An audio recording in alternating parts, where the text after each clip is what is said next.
Hello friends, welcome to Manju start kitchen. நாம் இன்றைக்கி என்ன பார்க்க போகிறோம் அப்படின்னா ப்ளம் ஜூஸ். வாங்க எப்படி பண்ணலாங்கிறத பார்க்கலாம். அதுக்கு முன்னாடி நீங்கள் என்னோடய சேனலை சப்ஸ்கிரைப் பண்ணலைன்னா சப்ஸ்கிரைப் பண்ணிக்கோங்க.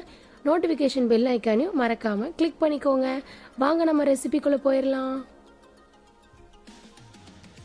ஒரு பாத்திரத்தில் சுடுதண்ணி வச்சுருக்கேன். பெருசாக இருக்கங்காட்டி ப்ளம்ஸ் எல்லாம் கட் பண்ணி ஆட் பண்ணியிருக்கேன். நீங்கள் எவ்வளோ வேணால் ப்ளம்ஸ் எடுத்துக்கலாம், உங்களுக்கு தேவைக்கு ஏற்ப எடுத்துக்கோங்க. சின்னதாக இருந்தால் முழுசாக கூட போட்டுக்கோங்க. சுடுதண்ணியில் இது 2-3 நிமிஷம் வேகட்டும். வெந்துருச்சு அப்படின்னா உங்களுக்கு தோல்லாம் அதுவே ரிமூவ் ஆயிரும். தோல்லாம் வந்திருக்கும். இந்த மாதிரி தோல்லாம் பிரிஞ்சு வந்துடும். இந்த மாதிரி. இப்போ இது தண்ணி வடிகட்டிட்டு ஆற வச்சிடலாம். ஆறிடுச்சு. இப்போ நம்ம தோல்லாம் எடுத்துடலாம். தோல் பாருங்கள் எடுக்கிறதுக்கு எவ்வளோ ஈஸியாக வருதுன்னு.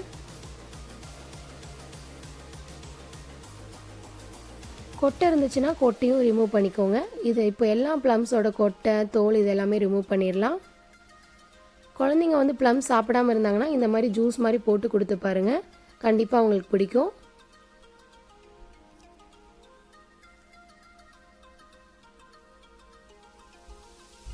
இப்போ எல்லா கொட்டையும் தோல் எல்லாமே எடுத்தாச்சு.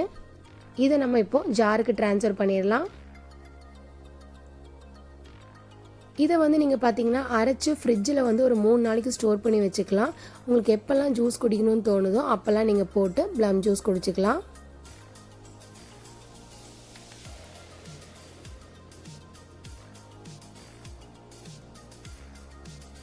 மூணு டீஸ்பூன் சர்க்கரை ஆட் பண்ணிக்கோங்க. குழந்தைங்களுக்கு பெரியவங்களுக்குலாம் கொடுக்குற மாதிரி இருந்தால் நாட்டு சர்க்கரை யூஸ் பண்ணிக்கோங்க, அதுதான் ரொம்பவே நல்லது. இப்போ இதை அரைச்சி எடுத்துடலாம். பாருங்கள் அரைச்சி எடுத்தாச்சு.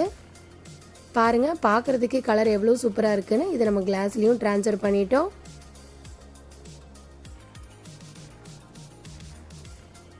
இப்போ இதில் 1 டீஸ்பூன் நான் ஹனி ஆட் பண்ணுறேன்.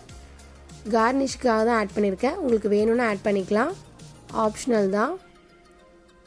அவ்வளோதான், நம்மளோட சுவையான ப்ளம் ஜூஸ் ரெடி. மருந்தும் உணவும் ஒன்றே. இந்த ரெசிபி உங்களுக்கு பிடிச்சிருந்தா லைக் பண்ணுங்கள், ஷேர் பண்ணுங்கள். மஞ்சு ஸ்டார்ட் கிச்சனை சப்ஸ்கிரைப் பண்ணுங்கள். என்னோடய அப்கமிங் வீடியோஸை நீங்கள் ஃபஸ்ட்டாக பார்க்கணும் அப்படின்னா நோட்டிஃபிகேஷன் பெல் ஐக்கானை மறக்காமல் கிளிக் பண்ணிக்கோங்க. இவ்வளோ நேரம் என்னோடய வீடியோவை பொறுமையாக பார்த்ததுக்கு ரொம்ப நன்றி. உங்களை நான் நெக்ஸ்ட் வீடியோவில் இன்னொரு ரெசிபியோட மீட் பண்ணுறேன். இந்த ரெசிபியை உங்கள் வீட்டில் ட்ரை பண்ணி பார்த்து அந்த கமெண்ட்ஸை என்னோடய கமெண்ட் பாக்ஸில் ஷேர் பண்ணுங்கள். டாட்டா, பாய் பாய்.